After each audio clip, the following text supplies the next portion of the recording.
और आंदोलन जारी है, लेकिन आरोप इस दौरान ये लग रहे हैं कि प्रदर्शन वाले स्थल से जनरेटर को हटा दिया गया है। चूंकि संसद भवन के अंदर विपक्ष संसद को चलने ही नहीं दे रहा है दोनों गृहों में, तो कोई जाकर क्या करेगा।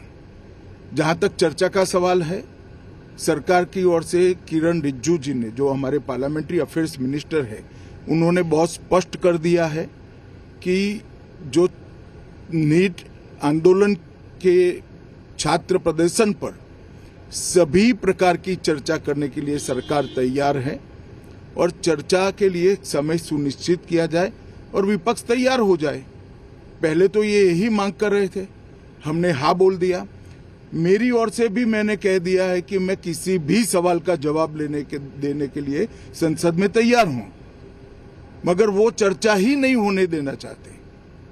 अब जनता तय करे कौन भाग रहा है।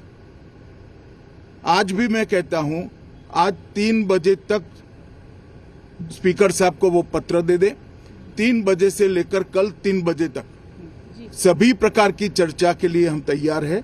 मैं सदन में ही बैठूंगा, सबको सुनूंगा और सब चीजों का जवाब दूंगा। सरकार के पास छुपाने के लिए कुछ नहीं है। वो भी चर्चा करूंगा कि आपने क्यों चर्चा नहीं चाहिए।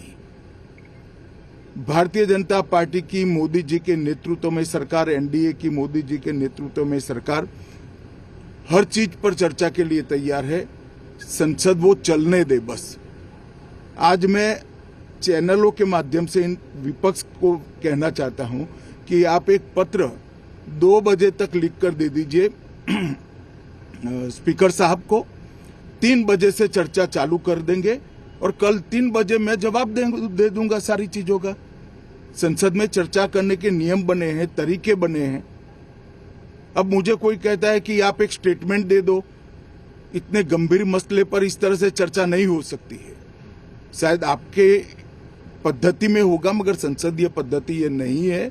संसद में एट लेंथ चर्चा होती है। आज 3 बजे से देर रात तक जब तक वो बैठे और कल दोपहर 3 बजे तक हम तो क्वेश्चन आवर भी सस्पेंड करने के लिए तैयार है, अगर स्पीकर साहब अनुमति देते हैं तो। कल 3 बजे तक मैं चर्चा के लिए तैयार हूं। मैं खुद बैठूंगा, हर चीज लिखूंगा और हर चीज का जवाब दूंगा, जिससे देश की जनता के सामने सारी चीजें स्पष्ट हो जाए, दूध का दूध और पानी का पानी हो जाए। अब विपक्ष ने तय करना है कि उनको चर्चा करनी है या हंगामा करना है।